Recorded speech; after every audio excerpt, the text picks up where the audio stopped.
where the West begins in Fort Worth, Texas, to around the globe. You are listening to Talk of the Night. And now, your host, Paranormal Phil. Thank you, and good evening, good morning, wherever you may be, around the world, around the globe, or even in your own backyard. I am Paranormal Phil, and later on in the show tonight, we're going to be joined by my guest, Connie Rios, as we talk about her organization, NPower.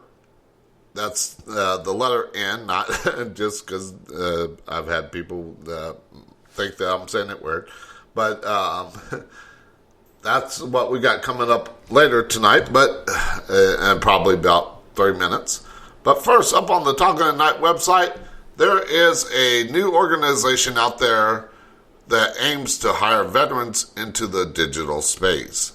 Digital finance firm joins forces with veterans nonprofit group to help former military members to enter the growing digital career field. Challenges in networking and translating their unique skill set and experience to civilian life when they leave the military. One such firm that helps veterans in the endeavor is Bob Woodruff Foundation that created the Veterans in Digital Asset, VIDA.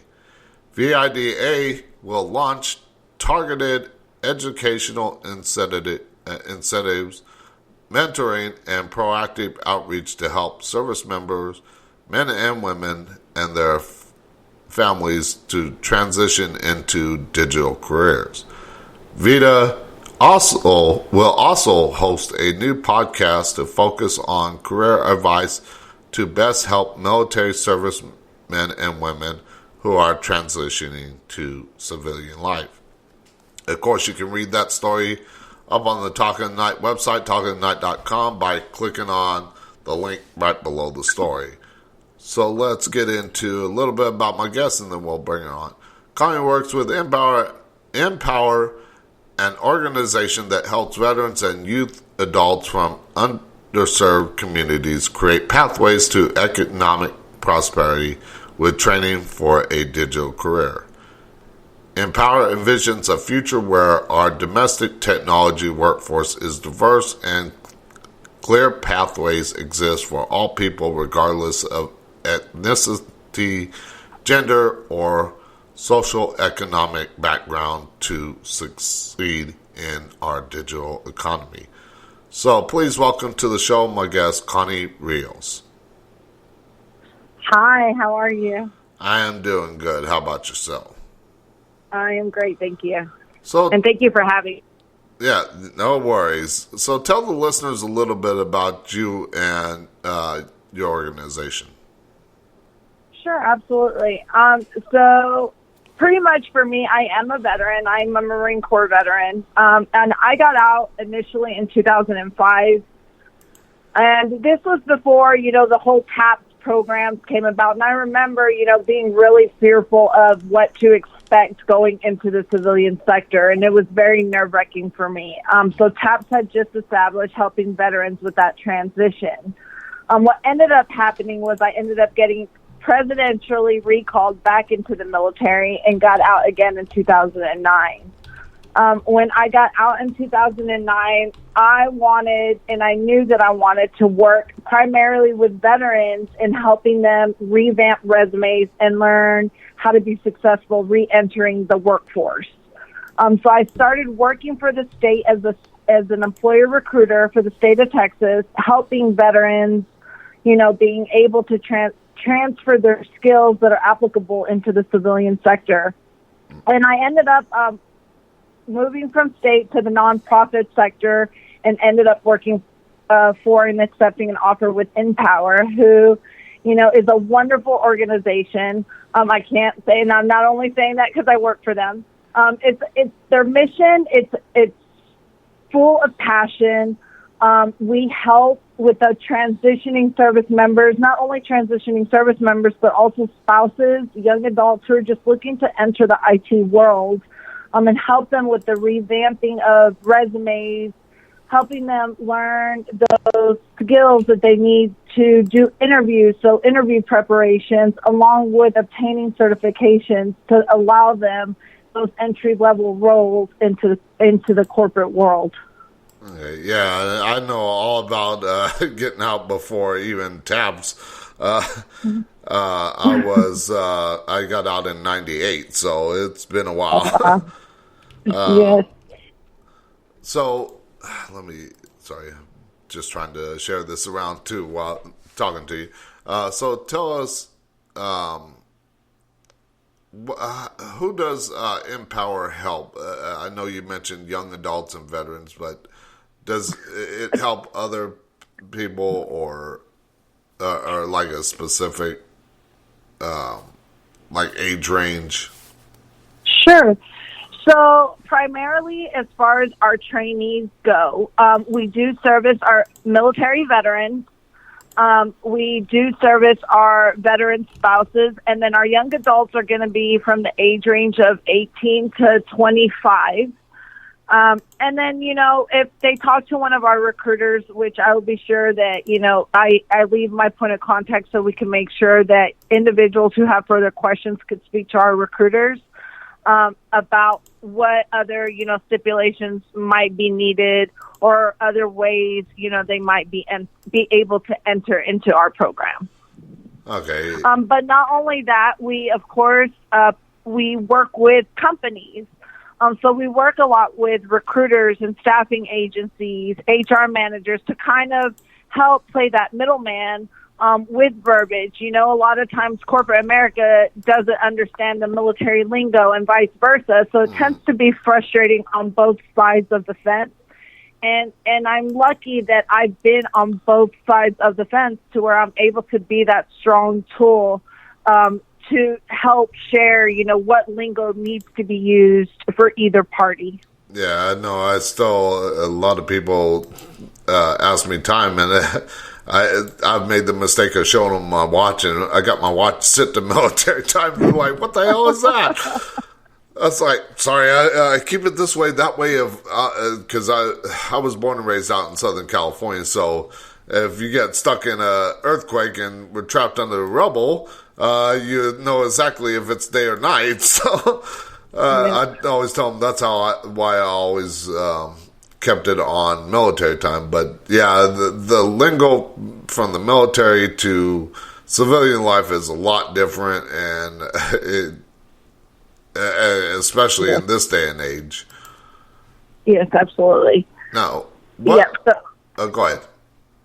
Yeah, so we just, we want to ensure, again, that we have and maintain those successful partnerships with our companies, but not only with our companies, but with the people that we bring in through the program, because we do understand the frustration that, people go through when trying to transfer their skills nowadays. So to be able to relate to our veterans, not only our veterans, but our spouses and our young adults, to be able to help them translate those skills is always beneficial.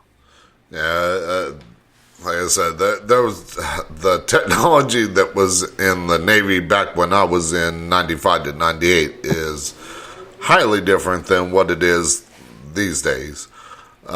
So what kind of digital careers does NPower help people with? So currently we have 3 different programs with NPower. We have our Tech Fundamentals program. Our Tech Fundamentals is going to be that very entry level, getting their foot in the door type of positions. That's going to be your,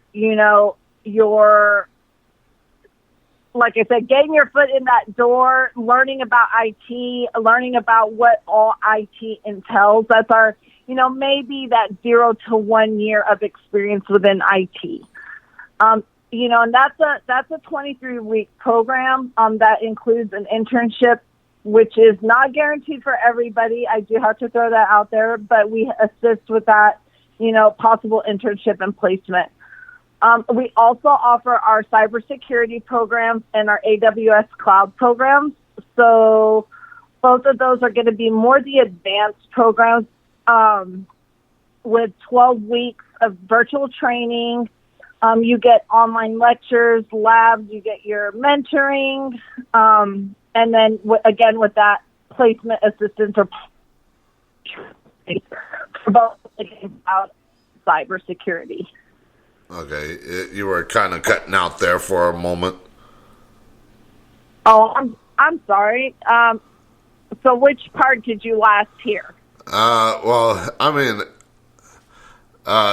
it was on that last answer, and I don't know if it was your phone or what. Yeah. No worries. Is that better? Yeah.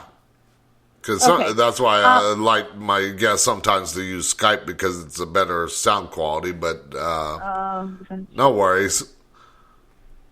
Okay. So we do offer three programs. We offer our Tech Fundamentals program, which is your entry level entry level training, people who are barely getting their foot in the door. And then we also offer our more advanced courses. These are our people with a little bit more experience. Again, very entry level, but more advanced. And that's going to be cybersecurity and our cloud computing.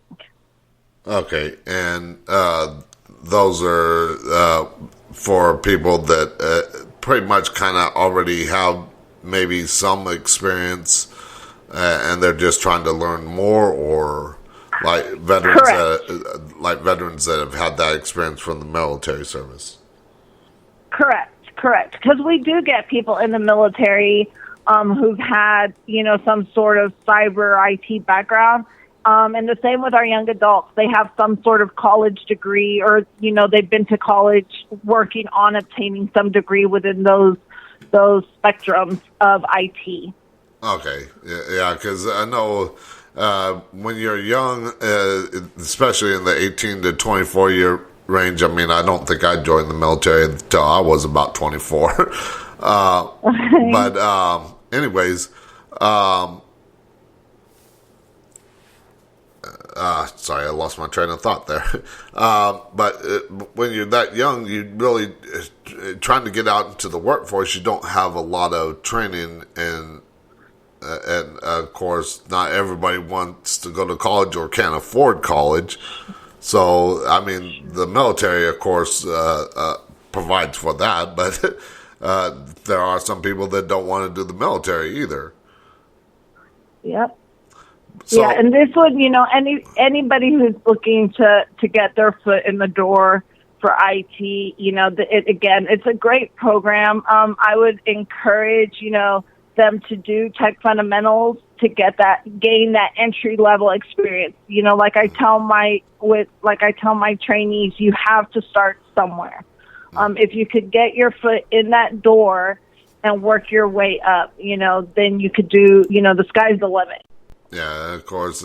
That's how I learned a lot of things. I mean, like with my radio show, I didn't know much about computers when I was still in the service and everything like that, because, like I said, everything was more mechanical back then. But I kind of took it upon myself to learn everything that I need to know as far as doing my radio show, how to host it, how to work around the software, and of course I self-taught myself, but there are people that can't do that.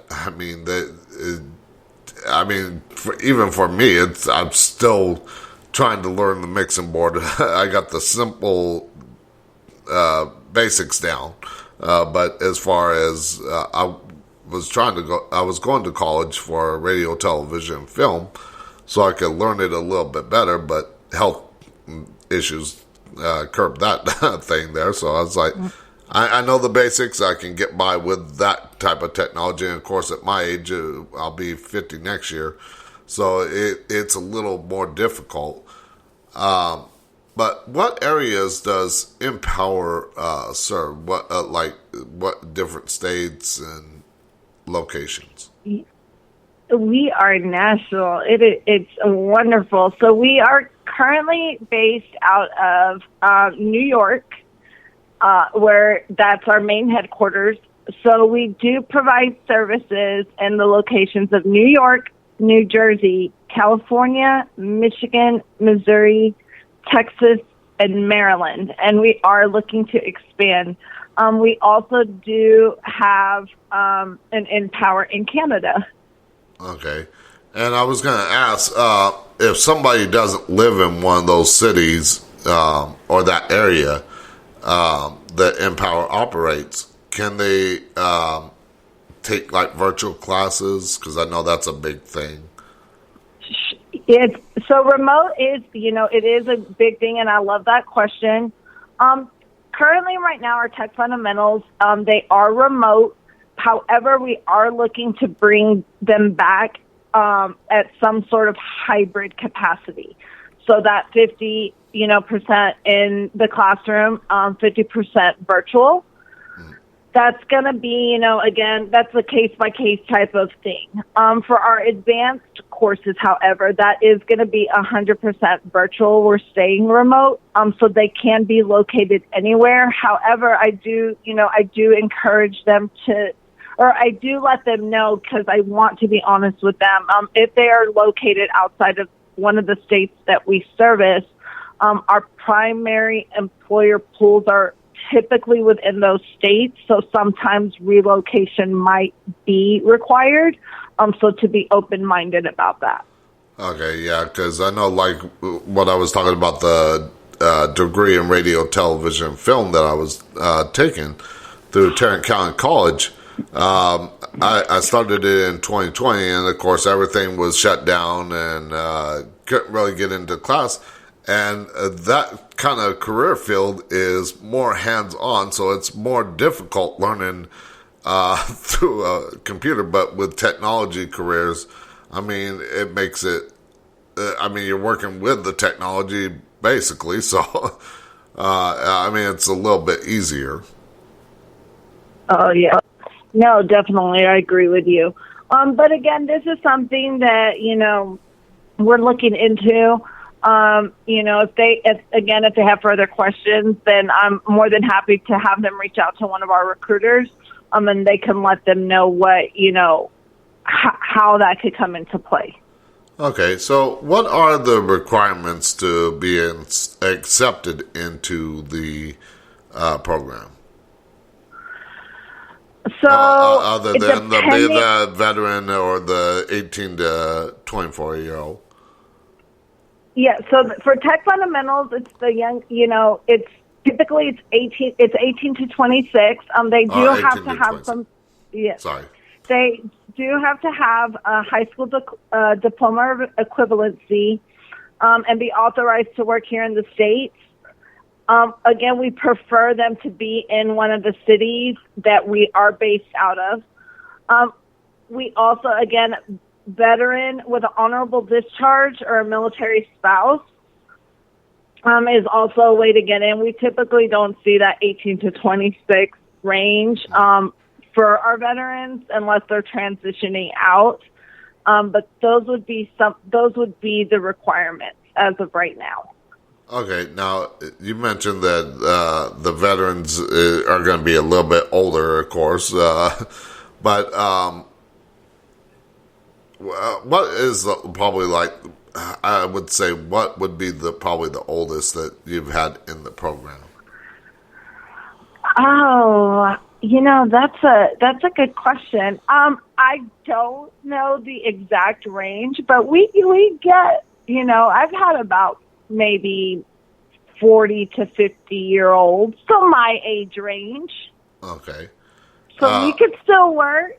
Yeah, that was why I was asking that question, because it leads up to my next question, is because why only serve the young adults and usually probably the younger veterans? I know they're more adaptable to the technology because like I said, when I was born, heck, if you wanted to search anything, you didn't go to your computer and search Google. You had to actually go down to the library, dig through that little big old file cabinet with all those file things for to look up books and find the answer.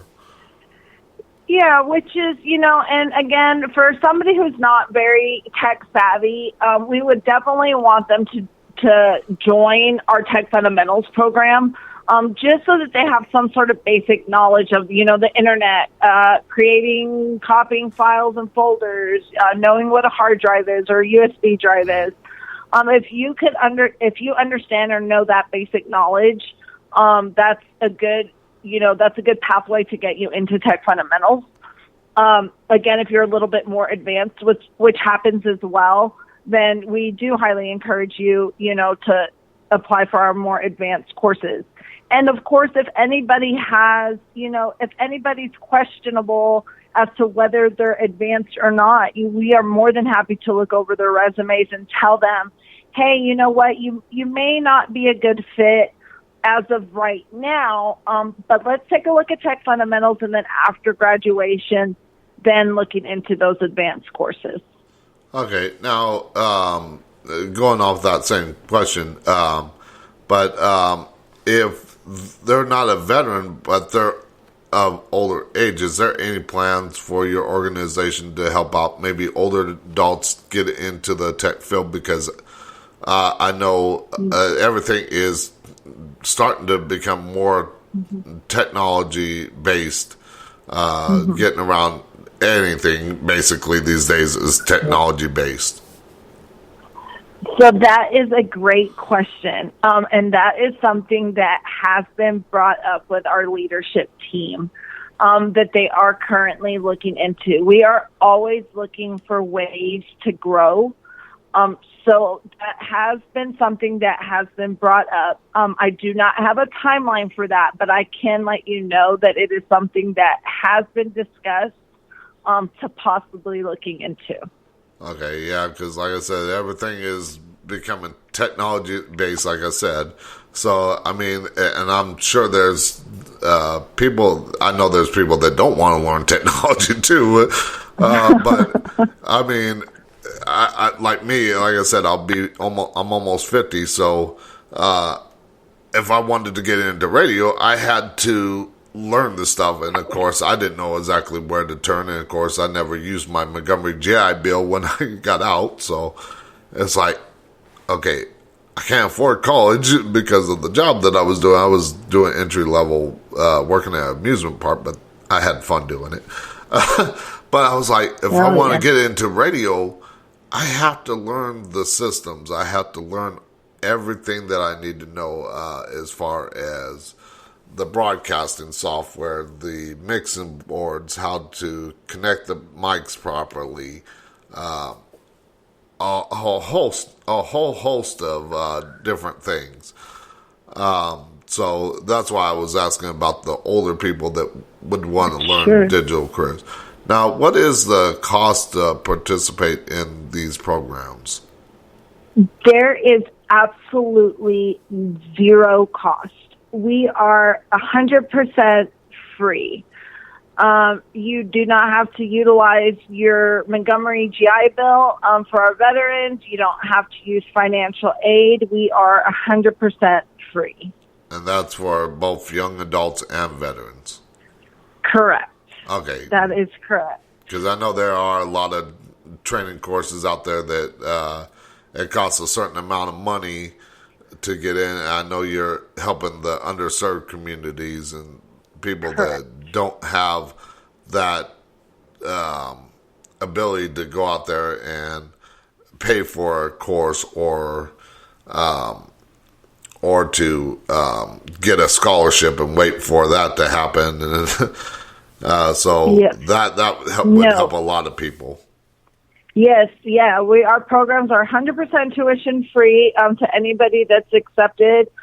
We also tell, for our veterans that get accepted into the program who try to utilize, their Chapter 30 or their yellow ribbon, we tell them save it. Save it for advancement, other certifications. If you want to, further further your skills later on, use that for that. But there is no cost to participate in our programs. Okay. Yeah, because I mean, like for me, for my college, I had to use VR and E until everything, because there was no way I was paying for courses, and my disability was enough to where I could apply for that. But luckily, I wish that course would have been free like your course, but but it's a college, so I can't do it. So is there any stipends for those in the program? Because we're free, unfortunately, there are no stipends. We do also offer social support within our programs once accepted. So if, while we do not offer stipends or pay while they're obtaining their certifications or in training, our wonderful social support managers can assist anybody that needs, additional employment, whether it be part-time while they're doing school. We do offer that sort of assistance. Okay. That's what I was wondering, because I know there's people out there that might have trouble maybe like getting a babysitter or getting transportation to and from. I know myself, I luckily, like I said, my college courses were online, so I didn't really have to go anywhere. But but it would have, if they were in session in person, I would have had to talk to somebody in the course or find transportation to get to that location, and it was a pain in the butt.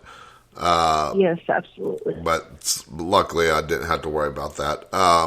Now, let's see, where was I? Just trying to look over my question, because I know you told people they need to know a little bit about computers, basically the basics, right? Yeah, just basic computer knowledge. How to get to the internet. If they could open up a Word document and save it and copy it, create a folder, knowing what their hard drive is, and knowing what a USB is. Those are some basic knowledgeable skills that one must know or should know prior to entering Tech Fundamentals. Okay, so basically no learning how to write HTML codes. No, not right away. That would be really good, but no, we don't expect that right away. Yeah, I've learned a little bit, but not enough to do that on my own. You know what? I understand 100%.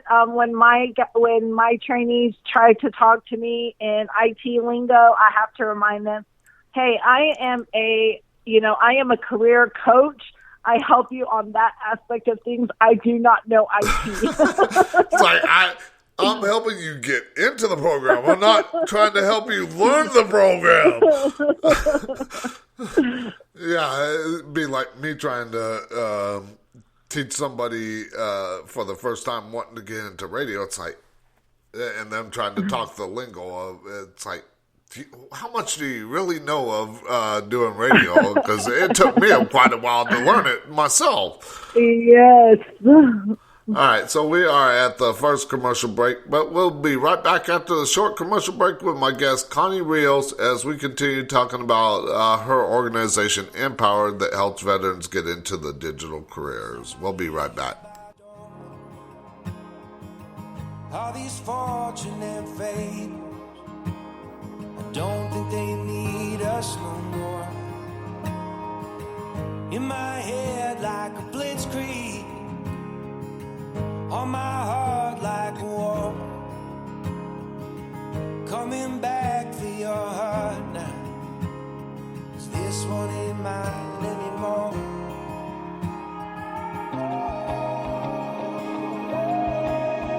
Will you wait by yourself, dressed like an angel in white unaware?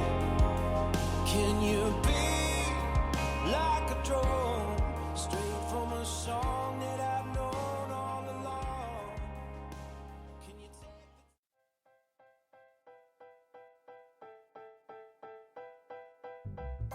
Do you have a talk radio, Facebook Live, or YouTube show and would like guests for your show but don't know where to go to get them? Well, go to radioguestlist.com and sign up today. They have all different experts in different fields, and you can find the ones that are just right for your show. That's radioguestlist.com. Sign up today. It's free. To advertise on Talk in the Night, send an email to talkinthe.night@outlook.com. Talk in the Night has plans to fit your budget. Get your product or business heard around the world by the Talk in the Night listening audience. Plans include 30-second spots and banner ads on the show's website and mentioned on the social media sites. So get your product or business heard around the world today.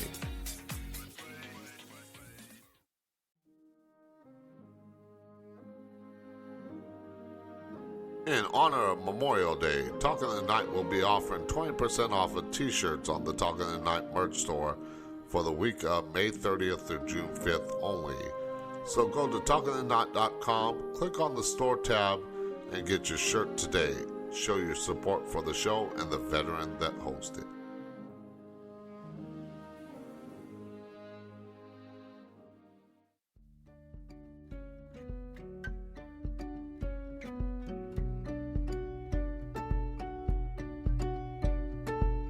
When that sleep won't come and you've cried your sum, let it come to you. There's nothing you can do until I see you smile just below those eyes that tell me you're okay. It's written on your face. As you come to light, I come alive. Your silhouette in the summer sky. But this is only a measure. It can only get better. It can only get better. And this is only a measure. It can only get better. And now, back to Talk in the Night with your host, Paranormal Phil. Okay, and we are back with my guest, Connie Rios. Now, before we get back into the questions with her, that last ad on that first commercial break, I just realized that I thought I had changed it to store-wide, but I guess I didn't. So it's not just t-shirts that you can get 20% off on the Talk in the Night merch store for this week only, but until Sunday, Sunday, June 5th. Sorry, not March. Going back in time. But anyways, it's store-wide that you can get 20% off. If you click on the store tab on the show's website, you can go to any of the products, click on that, it'll take you right to the merch store, and you can use promo code HONOR22 at checkout to get that discount. So, also, if you are listening on Spreaker, feel free to pop in the chat, say hi, let me know you're listening. Feel free to ask questions for the second hour. Go over to Spreaker.com, sign up for a free account. It don't cost a thing. You don't have to record anything. And you can ask questions for my guests for the second hour. So let's get back to the questions here. I just had to mention that. Is there any an assessment test to be accepted into the program? So we do not take any entrance. We do not have the applicants do an entrance exam, but we do conduct interviews for the individuals, and that's just going to be your technical questions, seeing where you are as far as on your skill set level, and also your mental capacity. It can be overwhelming for some, so we just want to make sure that, that you're able to put everything into the program that you're able to put into it. Okay, so what are some of those questions that you all ask? So I don't have that list of questions, unfortunately. We have our recruiters that will conduct those questions.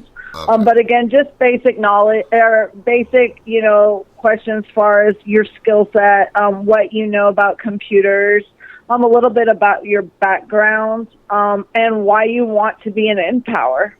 Okay. Now, is there any specific like dates that the classes start? Like if they start like in like a regular school year, or do they just start at certain times? So we have 2 cohorts, and this applies to Tech Fundamentals and our advanced classes, and that's going to be the beginning of spring and the beginning of fall. Okay, so it's not like maybe high school or like even college where you got the different semesters, spring, summer, fall semesters. No. Okay. No. We got 2 cohorts, spring and fall. The dates fluctuate, and that's just dependent on our instructors, when the curriculum, sometimes we need to revamp the curriculum and just make sure everybody's on the same page, but they are within the spring time frame and fall time frame. Okay. Now, another big question on classes starting is what time of the day do they usually take place at? What times are the classes? Like in the mornings, afternoons, evenings. Sure. So for our Tech Fundamentals, you have 2 classes. It's going to be an AM class, which runs from 9 to 1, and then a PM class, which runs from 2 to 6. So that's going to be just for Tech Fundamentals. Now for our advanced cybersecurity class, and that's a Monday through Friday. For our cybersecurity class, it's only an AM class, and the times are 9 to 1, Monday through Friday. And then our cloud classes, that's 3 times a week, and those are night classes. Okay. Now, I know, like with the college courses I was taking, if, of course, like I said, being online, virtual, it made it a little easier, but is there like any way if somebody can't make a certain date that they can make up that course? Like are you talking if they miss just one day, an absence? Yeah, just like that. Nothing like a whole host of days, because I know I think Tarrant County TCC had like a certain amount of days that you could miss before you had to drop out of that course. But I mean, just maybe you miss one class. So, I mean, obviously we understand we are a nonprofit. We understand situations do occur.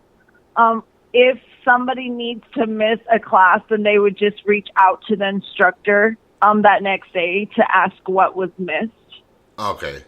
Just want to make sure that people can make up something and not have to start from scratch or start from the beginning. No, no. But then again, we don't want people missing half of the class, because then at some point it's not beneficial for them nor the instructors anymore at that point. Okay. Now that leads me to my next question: is what if the course they want to take, and they qualify for it, say that time doesn't work for them, is there any other option that you guys give them? So our classes right now, the times we are keeping them as is. So are you talking about if they can't make that 9 to 1 or 2 to 6, trying to come at 7? Yeah, say that they got a job and they I'm not talking about just one single day. I'm talking about the whole course. They can't do that time because they got other prior engagements, like a job or a certain thing that they have to do for family or whatever it may be. Yeah. So while we do understand certain absences, and it might be a case by case type of situation, we do our classes are structured the way they are, just because during those times, for our AM students, either they work night shifts or they don't work at all, so it's more beneficial to them. People who tend to work, we find that they prefer that 2 to 6 because they're working during the day and then come at night for tech fundamentals.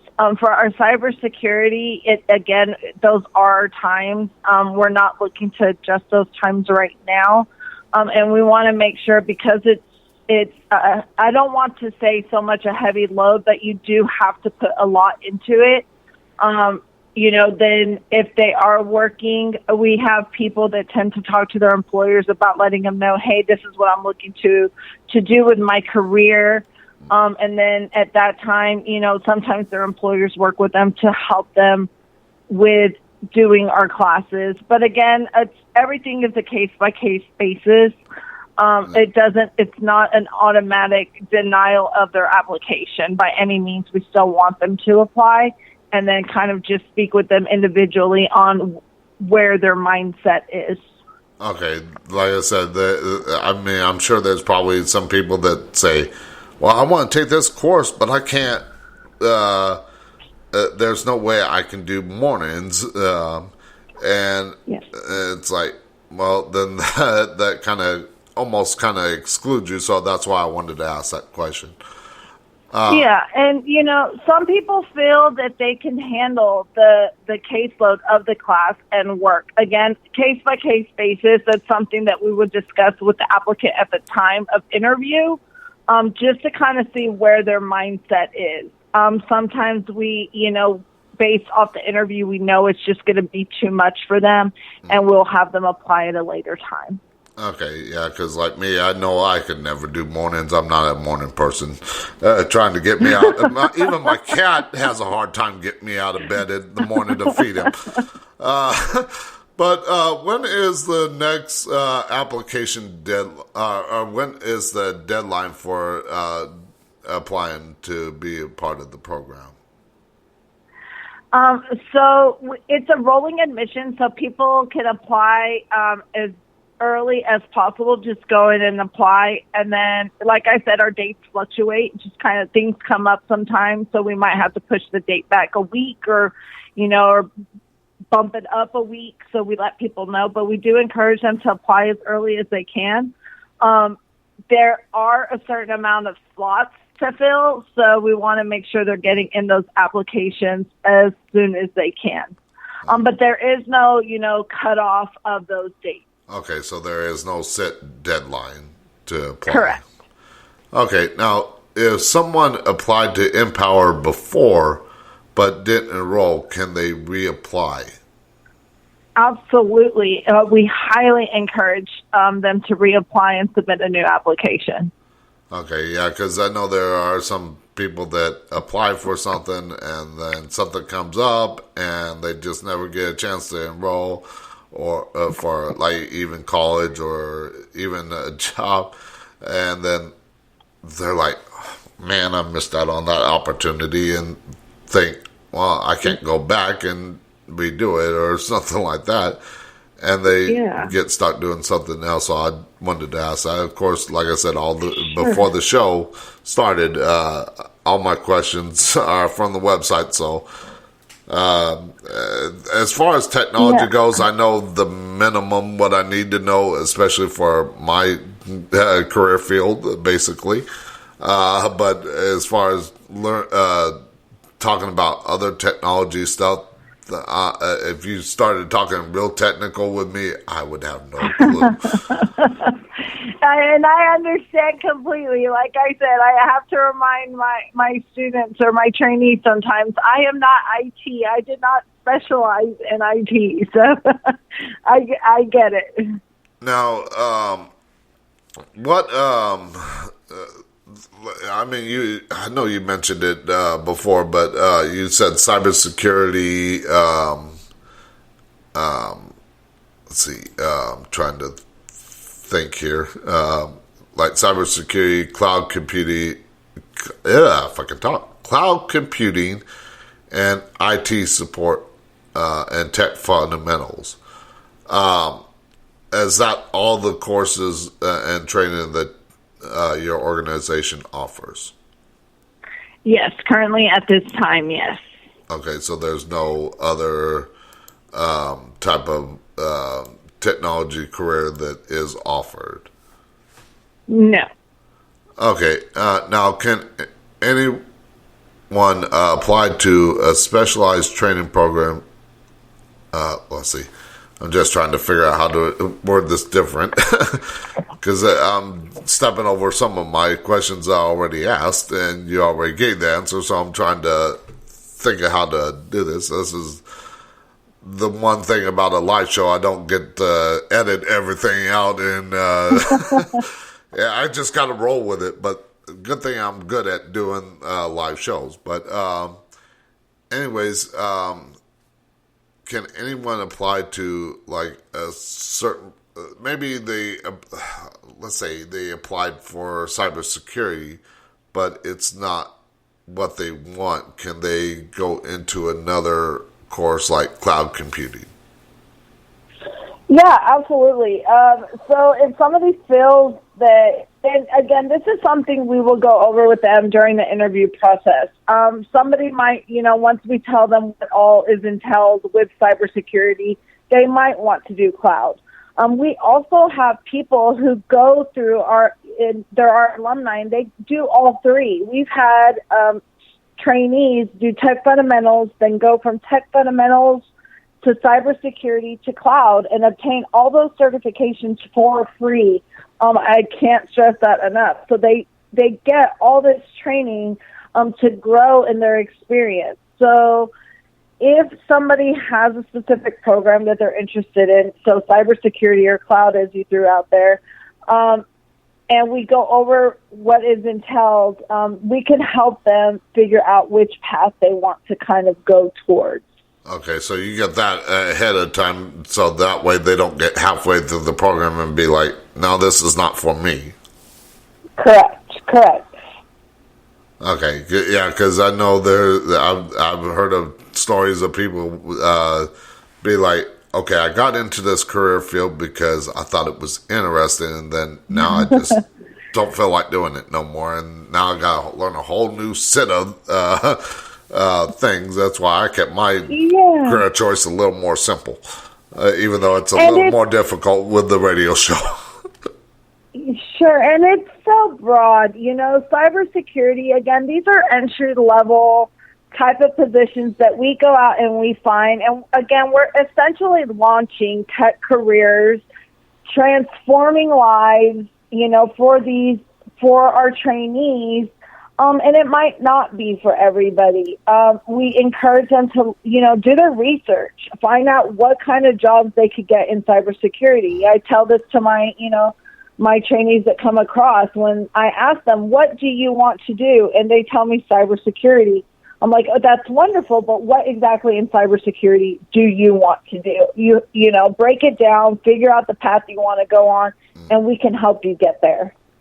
Okay, yeah. And speaking of which, now, like, cybersecurity is a big deal with hacking, spam, phishing, all this technology stuff that a lot of people probably wouldn't know the technical terms for.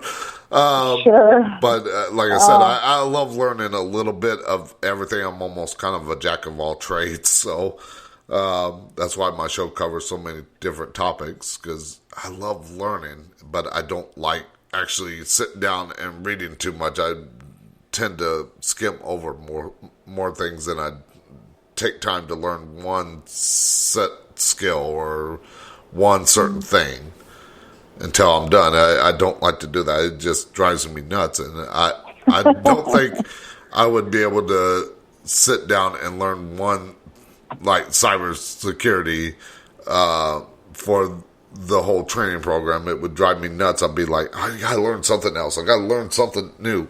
I guess that's how I've always been. But let's get into, like, a little bit about each program. If there's anything that you could tell us what, like, given cybersecurity, let's start off with cybersecurity. Like, what type of training material do they learn in the courses to get into that field? So for cybersecurity, again, this is going to be an advanced training course. The program itself, it's 18 weeks. Again, we discussed it being a remote 18-week instruction. They learn a lot of wide range things from, they do labs, it's so in depth. It amazes me, to this day, of what all they could do. Are you wanting to know like what a weekly thing entails, or you want to look what kind of job? I don't want to get you too tied up on trying to figure out, okay, how's this course run? I'm just more basically looking for the basics because, we only got a certain amount of time, and I got a ton of questions. Because there's a lot. So it is very lab-based, a lot of hands-on. They learn a lot of, tunneling VPNs, managing VLANs, a lot of password cracking, configurations. So again, so much goes into it. It's an 18-week course. They learn to configure firewall, configuring access controls. So they learn how to administrate Kali Linux, pin source tools. I'm sorry, pin source tools. I got tongue tied with that one. Yeah, don't worry. Like I said, some of these stuff that you're mentioning, I'm like, okay, now I'm gonna have to go back and research all of it.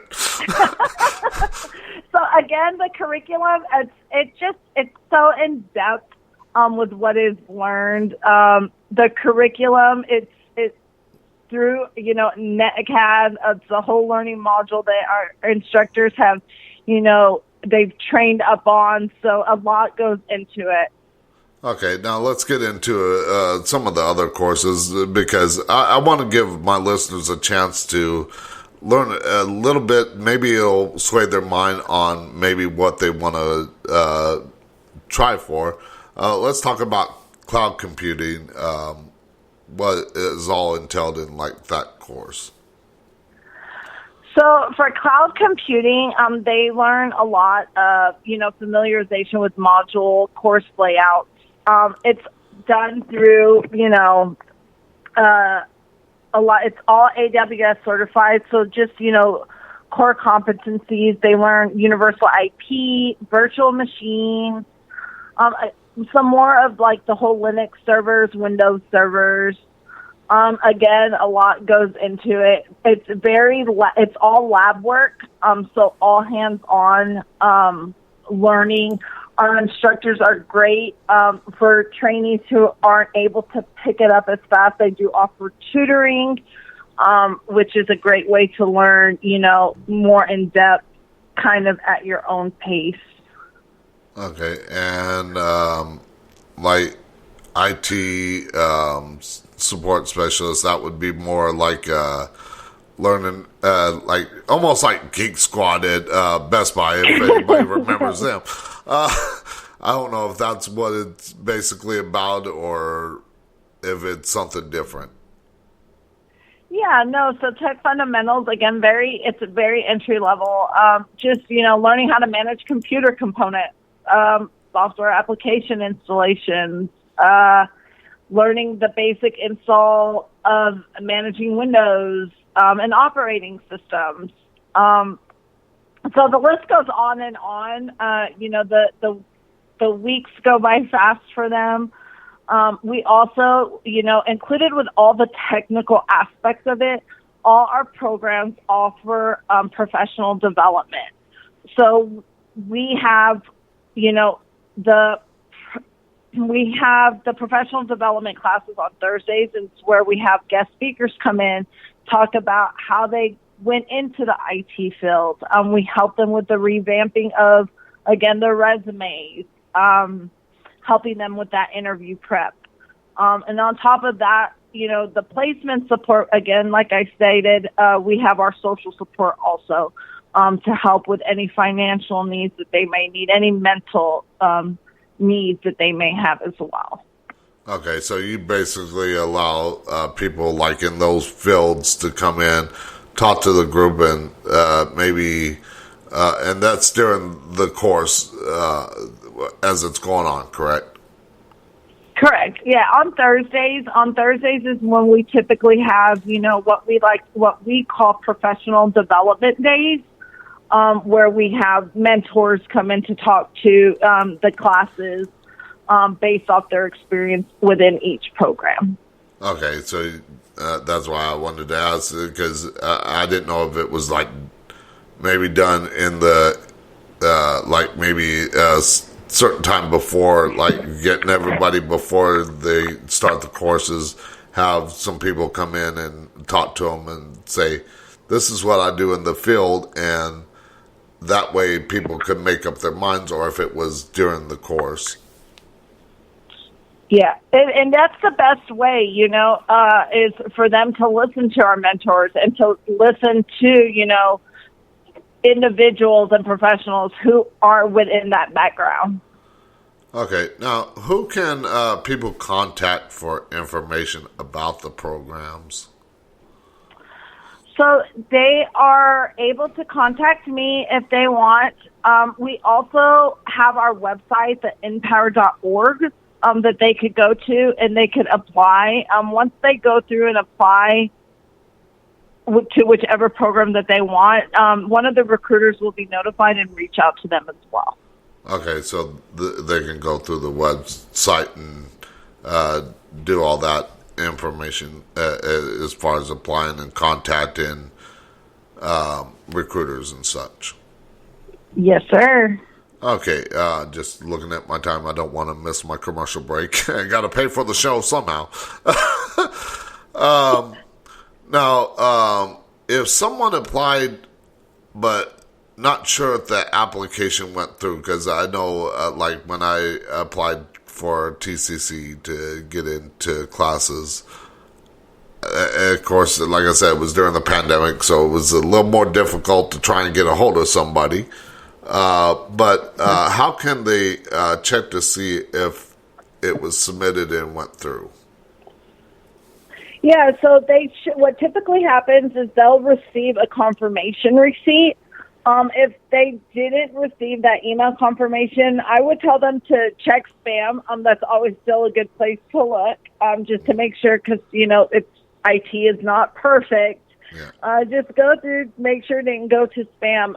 If you still didn't receive that confirmation receipt, we do have a contact us page listed in our on our NPower website, so they're able to go to that contact page and reach out to that regional representative recruitment manager. Okay, so that way they have somebody to get a hold of, and hopefully it doesn't take a couple of weeks like it took me trying to get a hold of somebody at TCC. All right, so we are at the top of the hour here, and we'll be right back after the short commercial break with my guest, Connie Rios, as we continue talking about her organization, NPower. And, of course, after the commercial break, we'll open it up to where you, the listeners, can call in, share your stories. Not stories. I'm thinking of Friday, but you can ask questions of my guest, or you can go to the chat and type in the questions there. We'll be right back.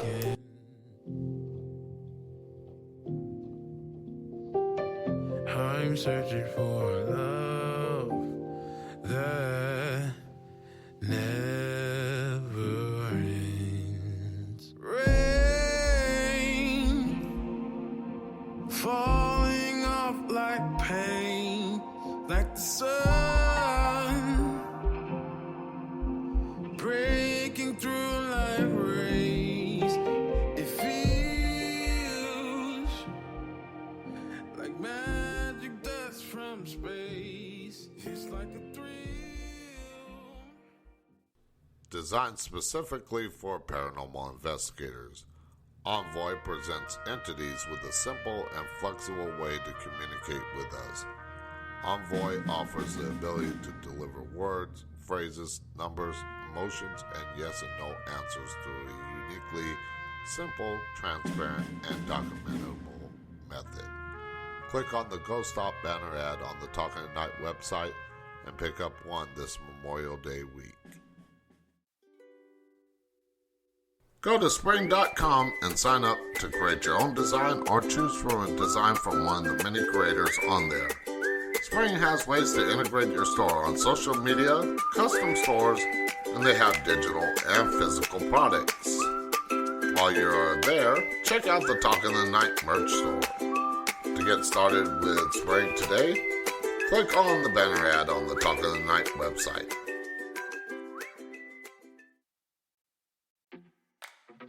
Go to the show's website and click on the links for each of my guests and purchase a book or other product that they may be promoting. Without them, there would be no Talk in the Night. Whether you're interested in the paranormal, conspiracy, technology, health, relationships, or any other topic the show covers, my guests have something for you. Check it out today on talkingthenight.com.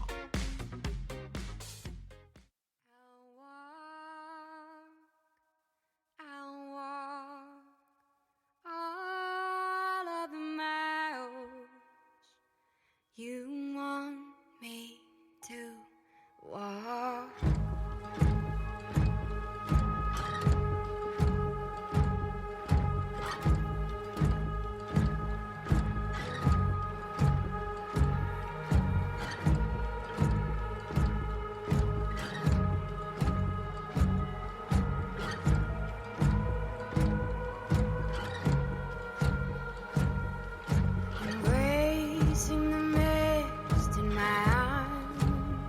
To call into the show, Skype Talk in the Night or by phone at 817-717-1280. Now back to Talk in the Night with your host, Paranormal Phil. Okay, and we are back with my guest, Connie Rios, as we talk about her organization, NPower, and how they can help you get into technical careers. But before we get back with her, if you do want to call in and ask her a question, you can Skype using the Skype name Talk in the Night or by phone at 817-717-1280 or go over to Spreaker.com. Sign up for a free account. It don't cost a thing. You don't have to record anything. You can pop in the chat. I do interact with all my listeners. You can ask your questions there as well. And if you do call in, please do keep the questions pretty short, just because I want to allow people to get in as many questions. If I do have I always have to say this, because even though a lot of times I don't get callers, I want to make sure that if I do get a rush of callers, that everybody has a chance to at least get something in. So, getting back in, before the break, we were talking about the application and checking to see if it was submitted. But once somebody applies, how long after applying before somebody gets notified that you've been accepted? So typically that's going to depend again on the region. It could be anywhere from 24 to 48 hours for you to be reached out to by a recruiter to kind of just go over your application, schedule your interview at that time. Once you're interviewed is complete, that could take an additional 1 to 2 weeks before you're notified if you've been accepted. Okay, so it doesn't take weeks on end just waiting for somebody to get back with you. No, we have a pretty good turnaround. We have a great team.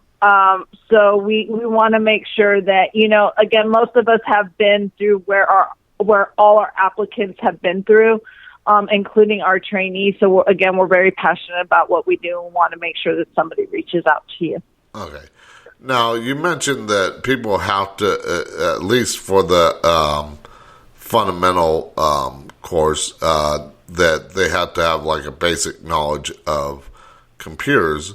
But like for me, I had to have a computer course to take my courses through TCC, but does somebody need to have a computer at home to be in the program?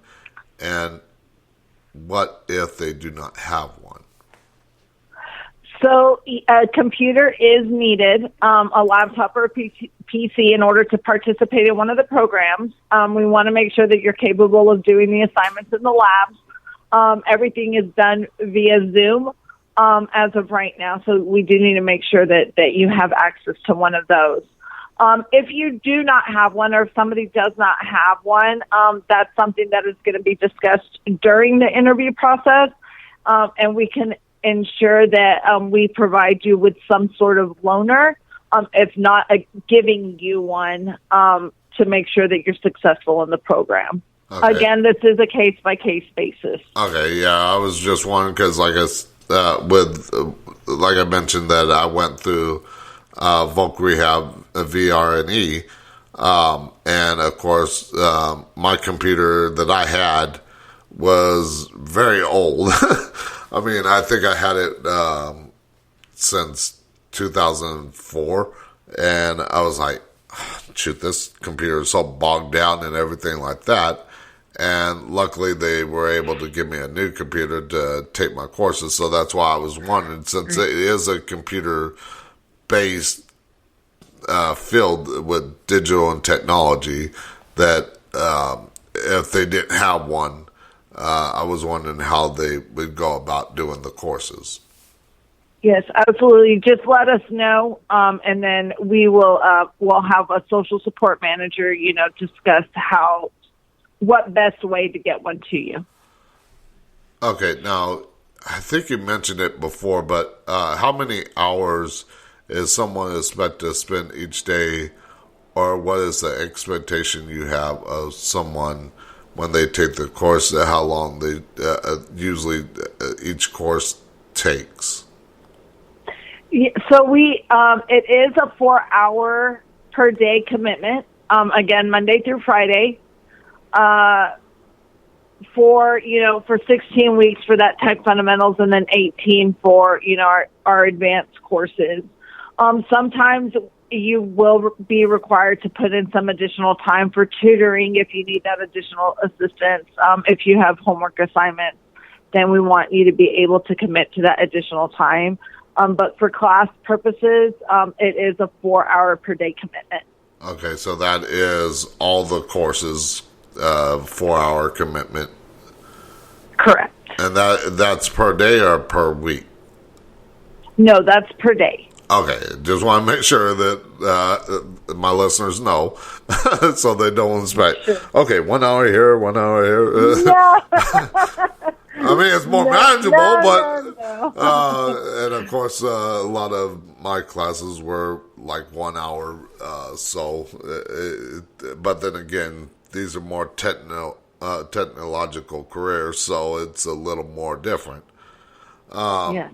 Now, after they've gone through the course, what can these trainees kind of expect? Again, it's dependent on what it is that they're going to. Again, a lot of, discussions, activities, assignments, tutoring is some of the stuff that, that they can expect to learn and do within the classes. We want them to gain that knowledge in order to be successful when they're entering that IT profession. So the more time that they could give us or dedicate, and staying focused is what we're expecting of you. Okay, no, but what I was asking was, like, after they've gone through the whole course, they've done the training, what can they expect? Oh, I got you. So after they complete the course and they gain those certifications, which it's going to be your ITF Plus or your CompTIA A Plus, which is optional, we do start submitting resumes to our employer partners for a possible internship or direct hire opportunity. Okay. So we will begin those placements at that time. Okay, so you help them get into different jobs or internships. We do. We want to place them with what they learned. So now, do you help them get into like paid internships, or is it like non-paid internships? So these are paid internship opportunities where they're getting on, additional project-based learning experience, that hands-on experience, but it is paid. The internship rates are going to vary based off which class or cohort they're going into, meaning whether it be tech fundamentals or whether it be cybersecurity or cloud. And then direct hires, we also assist with as well. These are things that are discussed with the placement managers when we're going over what their career goals are, to kind of see how best to fit them and where to put them when that time comes. Okay, so now, what are some of, or where are some of the places that some of these internships would be through? I know you can only speak to like your location, but let's say your location, what can people expect to get internships with? Who would they expect to maybe get internships with? Yeah, so we partner with a lot of great companies. Some of our biggest partners are Citibank. We also partner with Federal Reserve Bank. Those are some of the top ones that we currently do internships with. We also partner with like Kelly Services, WWT, Boeing, Dallas Community College. So we have a couple of different employers. If people are interested in finding out more about, who all we work with, it is also located on the NPower website. Okay, now do you help them get like placements maybe in, because I know a lot of state and federal governments want cybersecurity people and technological people. I'm trying to sound brilliant, but I'm not. But anyways, what I'm asking is, do you help them get into like those career paths? Say they want to work for the state government or the federal government. Do you help them get into the stuff like that? Absolutely, we can. Again, this is something that, that's discussed with the placement managers. We want to make sure that we're placing them where they want to work and where they're going to be most successful at. A lot of our veterans, that we service have those, they have their security clearances and they're looking for those government jobs. We also assist with those federal resumes. So if that's something that they want to do, Raytheon is, somebody that, does some of our direct hires. And we're currently working a partnership with Lockheed Martin as well. So we do have those agencies that we tend to reach out to. Okay, and what about, like, say, because I know the VA is needing some technology people and for cybersecurity because of all the records and stuff like that. Do you help with the getting jobs in the VA? So we do have students that are employed through the VA. We can assist with that as well. What I tend to tell, all my people that are looking or actively seeking is if NPower does not currently have a partnership with an employer, let me know who it is that they're trying to get on with, and I will find somebody and gain that relationship. Okay. So that is what I'm here for. Okay, so you can get it, say somebody, I'm just going to throw this out there. I wouldn't work for them, but no matter what.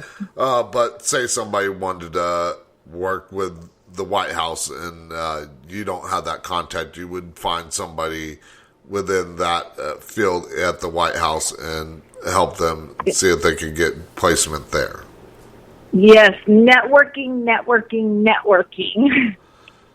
Yeah, that's a lot of things. I do a lot for my show. I mean, you'd be surprised at how much I do for one man to do a 5-day-a-week show. I'm not only the host, but I also have to do the sound engineering, the booking, the something. A radio station has 20 people that they hire to do all the jobs, and I'm doing it all. I'm surprised, but I mean, especially as much knowledge as I have in my head, I should look like Megamind. But because I know you were nervous, so I tried to lighten up the show a little bit. But now you mentioned about what jobs people can kind of expect to get, but you said that they can if you don't have something like a spot that they want to work at, you mentioned you could help them get into that, but they can kind of expect just about almost any job that is within their field after training, correct? Yeah, so we don't guarantee placement. We look at it as a 50-50 partnership. You are going to have to put in as much as I do, and that comes, not only within your training, but also for placement and looking for the job, because it is their individual goals of what they're looking for.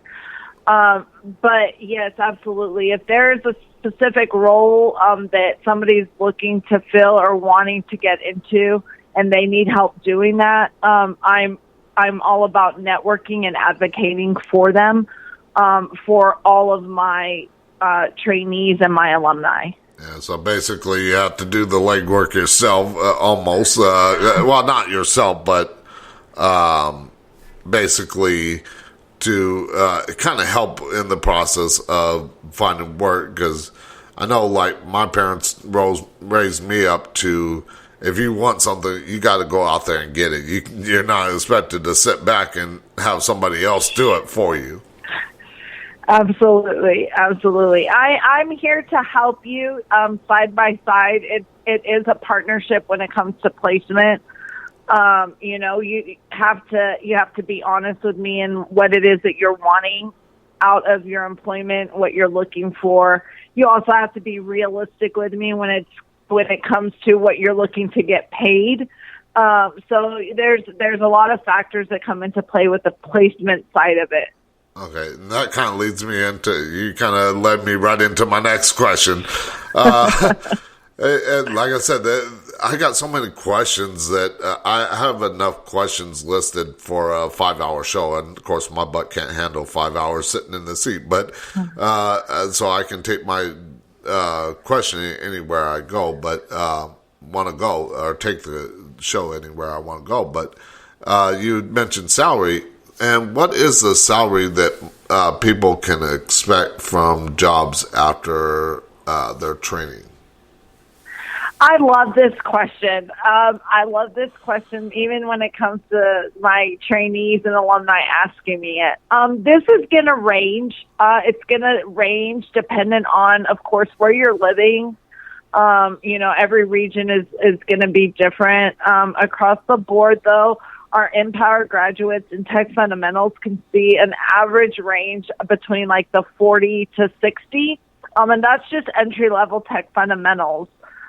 For our advanced trainees, we see anywhere from about 60 to 80,000 starting out.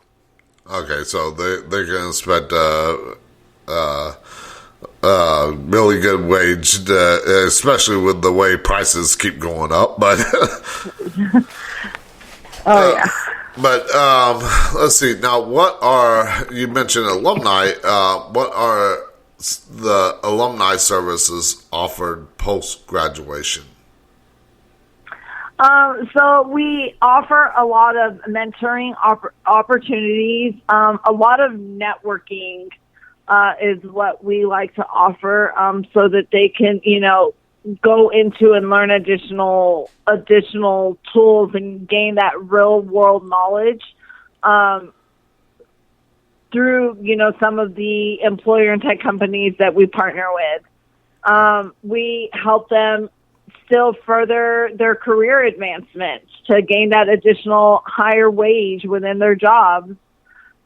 We offer like an alumni panel to where we encourage them to not only receive mentoring, but to give mentoring to our new trainees that are coming in into the program. Just allowing them to pay it forward for the services that were provided to them for free, and showing our future that's coming in what they can expect out of the program. So basically, say like a job has a certain thing that they want, that they need to learn, but it wasn't offered in your course, then you would kind of help them find ways to get that training for that specific type of job within their company. Yeah, absolutely. And a lot of, I know we kind of talked about it a little bit, where we have trainees that go through all the programs and they are still looking to grow. We assist them, with that continuing education and, connecting them and partnering with additional colleges and schools so that they could go and, have that growth and move up the ladder, essentially. Okay, so now you do partner with, like, not only these companies, but like maybe like colleges or universities to help them get those training that they might need. Yes, yeah. I mean, we're all about networking and growth. So we do have colleges that reach out to us for that continuing education. And this is where I say what's so great about it being a free program, especially for our veterans, is because they can hold off on their GI Bill for these universities and these colleges and gain those additional degrees that, an employer might need in the future. Okay, so, and I want to mention this. If you're a veteran just getting out, use that GI Bill, because after I learned it the hard way. But after 12 years, it is no longer useful. I tried to use mine 13 years after, and it's like, because I wanted to get training into real estate, because I thought that's where I wanted to take my learning, because I had learned a little bit of real estate while I was in the service. I thought, okay, I want to take my career that direction. Well, that wasn't the direction I wanted to go, really, but I thought, oh, big money. That was my thought back then. Nowadays, it's just do what I love, because if you do what you love, you don't have to work a day in your life, basically. Exactly. Now, if somebody is in the course and they know somebody that wants to get into that, how do they go about referring somebody that they know to NPower?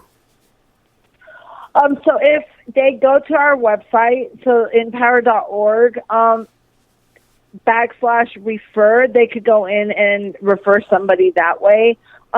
Most of our applicants are through word of mouth and referrals. So we always love to see that. And they're also more than welcome to reach out to any staff and let the staff know that they have a referral as well. And we will take it from there. Okay. Just looking at my time here, making sure I'm not running out of time. Too many things. This is where a sound engineer would be perfect. And somebody to do all the sound engineering and everything. But now getting into, because a lot of these questions are, because like I said, I know a little bit, but I'm not too tech savvy. I know enough to get me around. But so I got a lot of the questions from the frequently asked questions section. And I think you mentioned it before, but I'm not too sure. But what is the controlled trial, the RTC? So the randomized controlled trial it's a partnership with a research center that launches a randomized study to understand how our tech fundamentals program is being impacted, and how it's improving the lives of our students. It's just a trial to assess the program on the students' impact, like their employment, their pay, education, and well-being. So it's just more for database and working to prove it with data. Okay, so that's before, after, and during the course, or just a certain time? So this happens during the application process. So once an applicant applies to the program, they'll go through this whole randomized controlled trial. Okay, now who is eligible to participate in that program? This is going to be the same for any of our applicants. So that's going to be your young adults, so the 18 to 26 age range, or our eligible military veterans and spouses. Okay, so it's open to everybody that basically is able to apply for your program. Yeah, absolutely. Okay, now is the study in the I don't know why I wanted to say RTC. RCT, now I'm getting my tongue twisted, but is that study mandatory, or is it just like voluntary? So it is a voluntary. It's voluntary. You don't have to participate in it, and it's not going to affect. It won't affect you at all getting into the program or being accepted into the program. Once you complete that application, you're still entered into like what we call the lottery phase of being selected. Okay, so once you go through the application process, it's not guaranteed that you're going to get into the program. You have to go through a lottery system and definitely see if you're qualified to get into those positions. Correct. And I just want to be clear that this does just apply to tech fundamentals. This does not apply to our advanced programs. Okay, so the RCT only applies to the tech fundamentals, or? Correct. Okay, so if they're more advanced and get into those advanced programs, they don't have to worry about that. Correct. Yeah, if they're more advanced and want to apply to our program, what we say is just you could send me your resume, or you could apply online, whatever they're comfortable with, because we are national on the advanced side. We're a very small team. So one of us will, get that resume just to, again, make sure that they're a good fit for the advanced programs. But they do not go through that lottery phase on the advanced side. Okay. Now, why should someone that is going into the tech fundamentals participate in the study? So the study, it's really good. It helps us to figure out what things our students need best and how to better serve our trainees. It also helps with our grant writing purposes and providing more information and statistical information to our funders to allow us to grow our programs. We talked about, possibly servicing the older population. Things like this study would allow us to look at those numbers and see who's applying, to allow us to show, people who want to fund our program, how it would benefit. Okay, yeah, so it basically helps you see, okay, this age range or this group of people, diversity group, whatever it may be, is where we need to focus our aspects of getting people into the program. Yeah, just to better serve the program and improve it in any way that we can. As I stated earlier, we're always looking for ways to grow and to improve, and just, be better for everyone all around, for our trainees, for our staff, for our funders. It just benefits society. It helps people with developing their skills, and it helps us with professional development and assisting them with getting better jobs. And it allows us to give everyone that fair shot, regardless of whatever is included within that study, that equal opportunity. Okay. Well, we are at the last commercial break here of the night, but as soon as we come back, if you do want to call in and ask my guest a question, you can do that, or go over to the chat and ask the question there. We'll be right back after the short commercial break.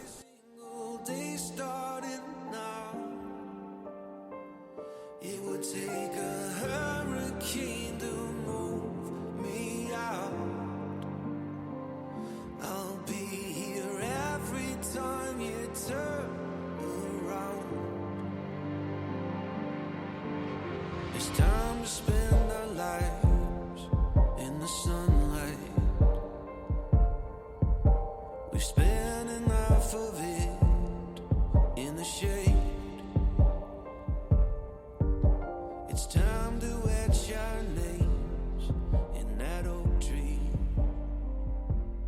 over the grassy open fields where I pray.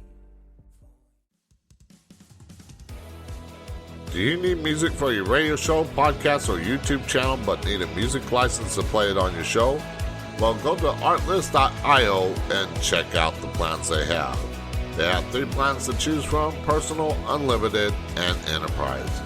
All the music that you hear on the show is from Artlist, and there is a banner ad on the show's website. Check it out today.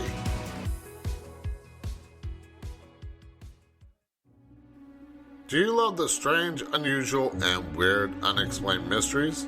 Do you like reading about the paranormal and other happenings?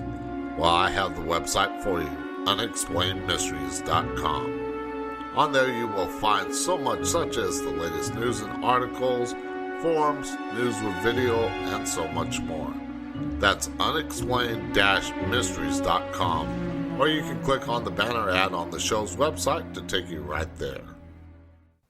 Do you love history? Do you wonder what happened on this day in history? Well, check out history.com/this day in history and find out what happened on this day in recorded history. You can also click on the image on the Talk of the Night website under this day in history and check out one of the many things that happened. The show's website lists a different event in history every day, so check it out today.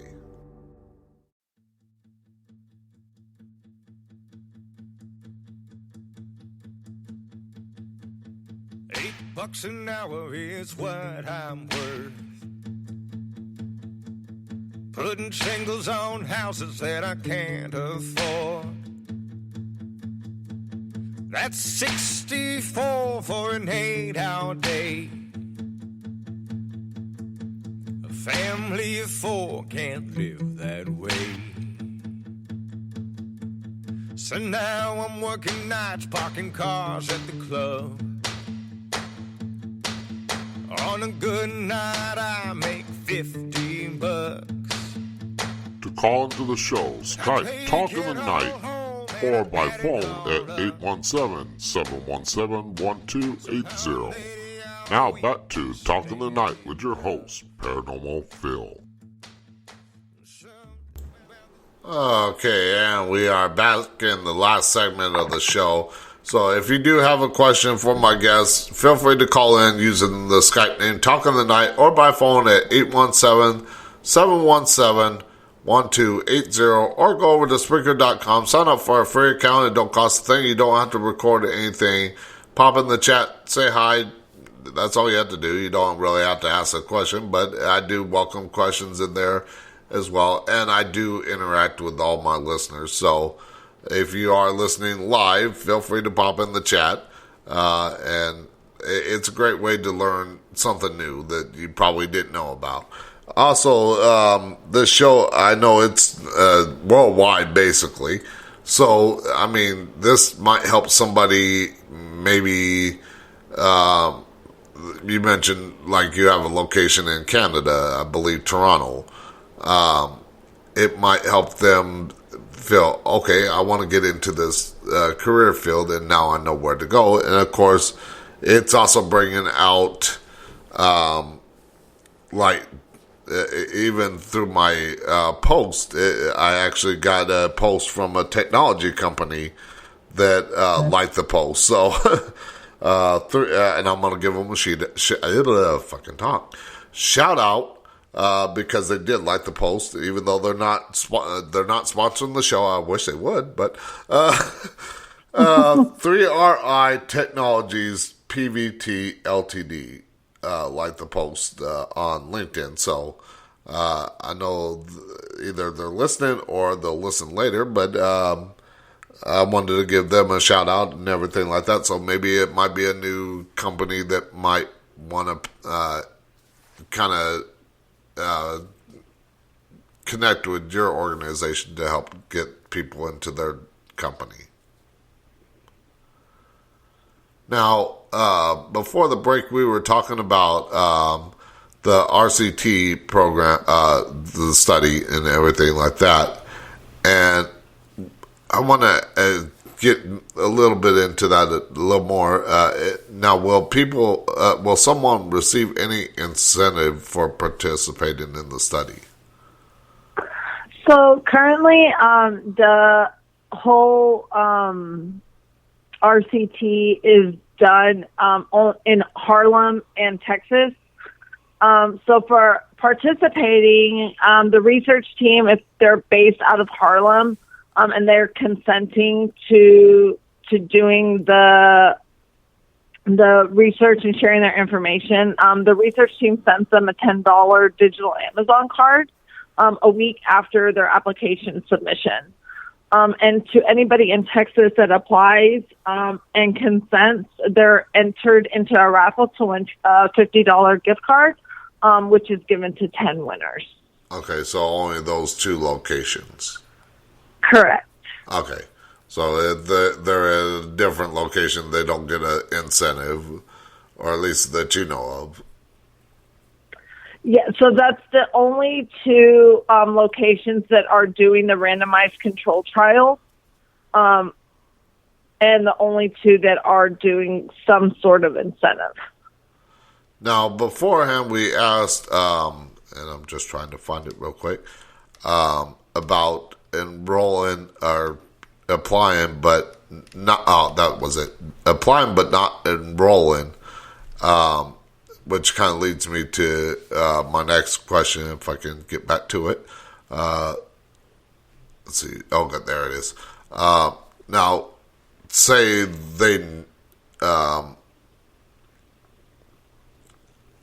they applied, but they did not get invited for an interview. Can they apply again? So if an applicant applies to NPower and they don't get invited for an interview and they go through the whole randomized controlled trial, if they're not selected, they are going to need to wait 3 years before applying to the Tech Fundamentals program again. Okay, so there's a time period that they have to wait before they can do that again. Correct. Now, what steps are NPower and the research team taking to ensure someone's personal information is protected, since it is a digitally based program, and a lot of there's been plenty of stories in the news where people's personal data breaches, as far as like even with the VA and other organizations and companies, that how can the students be ensured that their information is protected? You know, that's And that's a great question. I know, me coming and seeing, from the cybersecurity side of things, that privacy, it's a huge concern, and it's really very important to us. We want to ensure that you're protected or that they're protected in every possible way. The research teams, they don't store any personal information. Everything's password protected on secure servers. Any identifiable information is removed. So there's nothing that identifies, the study to the individuals. So again, we want to make sure that their privacy it's locked and it's protected at any means that we're able to do so. Okay. Now, on the website under the Engage tab, a sub-tab, there's a list of host of things. But what is Command Shift?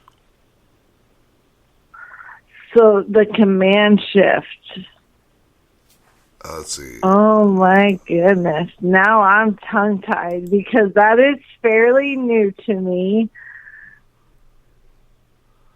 Okay, let's see. It says blacks. So the Command Shift is more, it's looking to accelerate more the women of color in technology, because only 5% of Black and Latinx women make up tech jobs. We're looking to grow that and expand that. So we've become a huge, advocate for ways to invest and inspire advancement of women of color in tech careers, primarily in those underserved, underrepresented communities, and working on, some sort of coalition and partnership with other business leaders and corporations and organizations to assist them with that. Okay, yeah, because I looked at it briefly. Like I said, I'd skim over a lot of things, so I tried to get the because when I ask the questions, like I've had people ask, well, what can you send me a list of questions so I can prepare it for beforehand? And I'm like, no, then it's scripted to me. I don't like scripted shows. I love to shoot by the seat of my pants and go with it. And like I said, I'm fairly good at it. Very good. Hey, I am all about it. So the Command Shift, yes, it's predominantly new to me. We do have a lot of, of ways that we want to reach out to the community, this being one of them. Okay, now you mentioned companies partnering with your organization, but what if there's new companies out there that want to partner with NPower? How can they go about doing that? You are talking to her. So I do all the placement for all our advanced training. I have one other partner as well. But, they're able to just reach out to me via email and let me know that they're interested in bringing on our trainees. And I will schedule a meeting with them and go into further detail about the programs, what all is learned, and then kind of, establish that partnership from there. Now, say somebody is maybe in that one of the fields that you offer, and they want to volunteer. How would they go about it? So again, they could go to the website. On our website, there's a tab to volunteer. They could click on that tab, and then on the very bottom we have an information email link, and it'll reach out to the volunteer team, letting them know that, hey, we have somebody that's interested, or letting them know that you're interested in volunteering.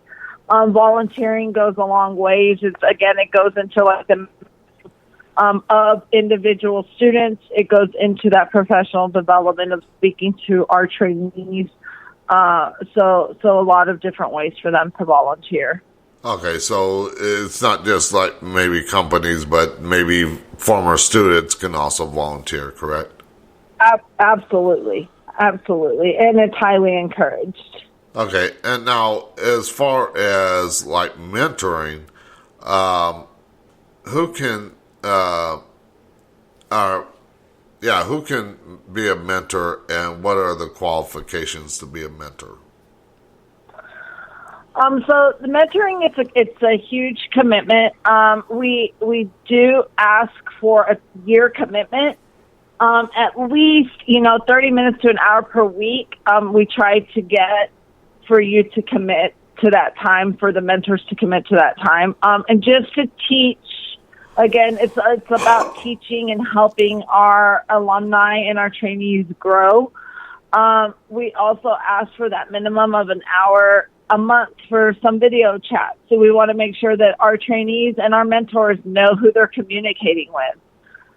We also do offer some shorter cycles, so maybe like a 6-month commitment. And we understand, again, we are a nonprofit. We understand life happens, situations happen. So sometimes a year is just somebody cannot be obligated to that time. So just kind of an individual basis with what our mentors could provide. Some of the qualifications that we do look for, they have to be interested in the field. I mean, we want somebody who knows a little bit about the technical side of things, and the career side of things, and could speak on their expertise of the technical side of things. We also ask that, they either be alumni, so somebody who's been through our programs, who knows what NPower offers, who has some sort of real world knowledge and professional experience, at least, that 3 years of experience from, where they came from to where they are now. There's a couple of other ones, they need a computer and internet to be able to allow them to do those Zoom calls with our students. Yeah, I'm sure if they want to be a part of that program, I'm sure they're going to have a computer. Yeah, and just, the mentoring, it's, we want them to focus on getting, or I don't want to say getting, helping prepare our trainees for that career, and that professional, that personal branding and leadership skills, helping them, with verbal, written communication, and building on their soft skills. Because a lot of them, this is, especially our young adults, they're just starting into the workplace. They do not have that real world knowledge. Yeah. So they tend to get timid, when they're speaking or when they're doing interviews.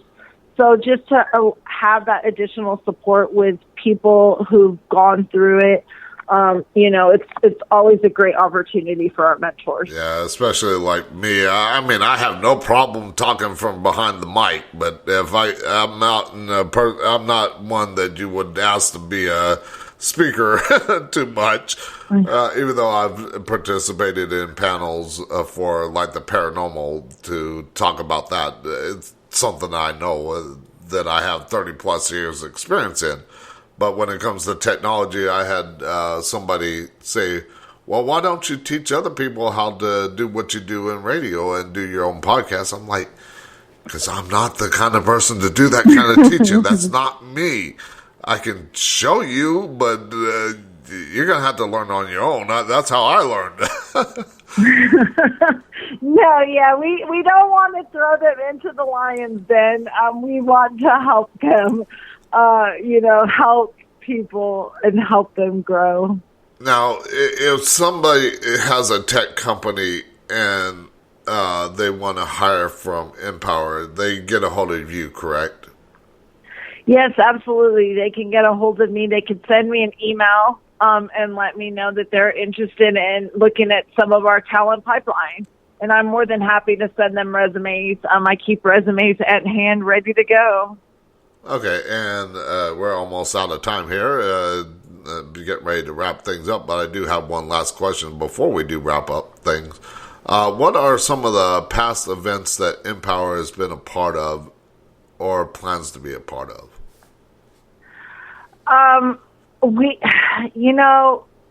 Just giving back. We're all about volunteering. We love to volunteer. in the community is one of the things that we do. I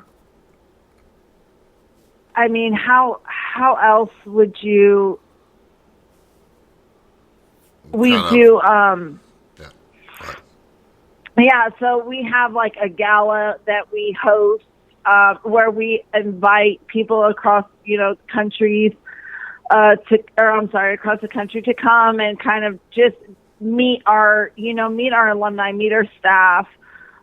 We do, virtual graduations and celebrations. It's always amazing to see, we go YouTube live and to see people who come from the bottom all the way to the top, it's wonderful. We also do, Champions of Veterans. It's where, top leaders and executives come across from Texas, and it's just another virtual gala that we do. So we do a bunch of different types of events. Now, do you take part in maybe job fairs? Because I know that a lot of job fairs, they have colleges and stuff that trying to recruit people. Yeah, we set up tables at job fairs. I was on Fox 4 News for the Red, White, and You. So we do those as well. We try to just get out, show our face in the community, tell everybody about what we do and the different opportunities that we have. Okay. And let's start wrapping up things here with you because it is near the end of the show. Now, where can people find out more information about you and NPower? So they can go to our website, which is www.npower.org. Okay, and they can get a hold of you through there as well if they got a question, correct? So they can email me through there, or they can also just connect with me on LinkedIn. That's the best thing. I tell everybody I'm always on my LinkedIn. Yeah, I tend to use LinkedIn more as a networking, even though it's part of one of my social media sites for the show that I use for the show. But I tend to use it not so much for that. I do post when I'm live and about the show of the night, but and what's coming up. But other than that, I tend to connect with people in the paranormal field, whether it be that or whether it be in radio or even like one of my connections is from my days at TCC, learning radio, television, and film is one of my instructors. So I tend to try to connect with people that I have an interest in what I do. So, of course, everybody heard where you can go to the website and everything like that. And if you go to the website at talkingthenight.com, at the top of the page, there is a banner ad. And let me get to it real quick. So many things. But it's and I know I should have made it a little easier to read, but there's a picture and the word, the logo NPower underneath the picture, and it says, "Get started with a digital career today. Click here." If you click on that banner ad, it will take you right to NPower's website to where you can click on it, learn everything that we probably didn't talk about tonight, and even some of the stuff that we talked about tonight, you can find there on the website as well. So I do want to thank you for coming on the show, Connie, and allowing us to maybe help out some veteran or even a young adult get into the digital age career field, because it won't be long before everything is digital, even though I prefer some of the older stuff. Especially with cars, because nowadays, I mean, back in the 70s, 80s, you could work on the cars and no problem. But nowadays, everything has to run through a computer diagnostic system and everything like that. Oh, yes. So again, thank you for coming on the show and sharing your expertise. And tomorrow, Thank you for having me. no problem. Now, tomorrow night, we are continuing our week of veteran shows. And yesterday was Memorial Day. We talked with somebody at the VA. So if you want to learn about the VA healthcare system and everything like that, go over there and listen to that show. And then, of course, listen to this show if you're wanting to get into the technology field and learning cybersecurity or cloud computing or IT support and that stuff. But tomorrow night, we are going to be joined by Cassie Palomino, and I just realized I spelled her last name wrong on the website. I'm going to have to change that tonight when I update the website.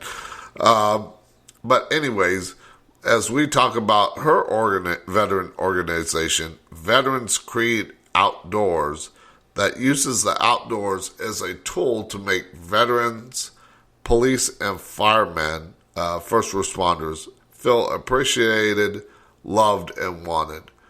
We will talk about the outdoor activities that they have, such as hunting and fishing. There's a whole lot more that they do besides that, but we'll get into that. And they take people on trips around the country. They have organizations, I believe, all around the country as well, that help them to get away from the stresses in their life and help them to be able to live in the moment. So that's what we got coming up tomorrow. And of course, if you want to find out about all the shows this week, what we got coming up, go to talkingthenight.com and look up under upcoming shows or even tonight's shows, because that's going to change at midnight. So for tomorrow night's show, but you can find out what we got coming up. You can find out so much up on the Talk of the Night website, talkingthenight.com. And, of course, be sure to like, subscribe, and follow on all the show's social media sites, Facebook, Twitter, Instagram, Discord, YouTube, and LinkedIn. Even, like I said, LinkedIn, I don't use it so much for the show, but I will interact with people there as well. Or if you want to be a guest on the show, feel free to contact me through there or any of the website, social media sites that I have. Also, you can contact me through the show's website as well. Also, again, like I said, I had to fix that first commercial break about the merch store. But if you go to talkingthenight.com, click on the store tab, it'll take you to the merch store. And when you go and buy a product at checkout, use the code HONOR22 at checkout, and you can get 20% off store-wide. So until tomorrow night, when I welcome my guest, Cassie Palomino, as we talk about her organization, Veterans Creed Outdoors, I shall see you on the dark side. Good night from Talking the Night.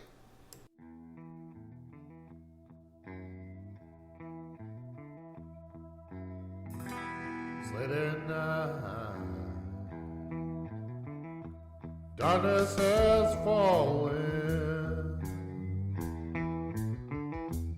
Turn on the radio, and you hear him talking.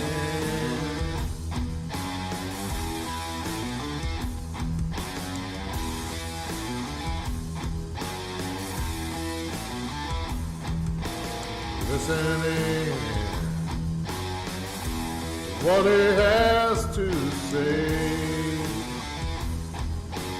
all about the paranormal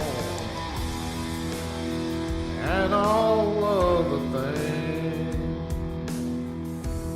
When he sounds off, you can hear him say, see you on the dark side. Yes, you can.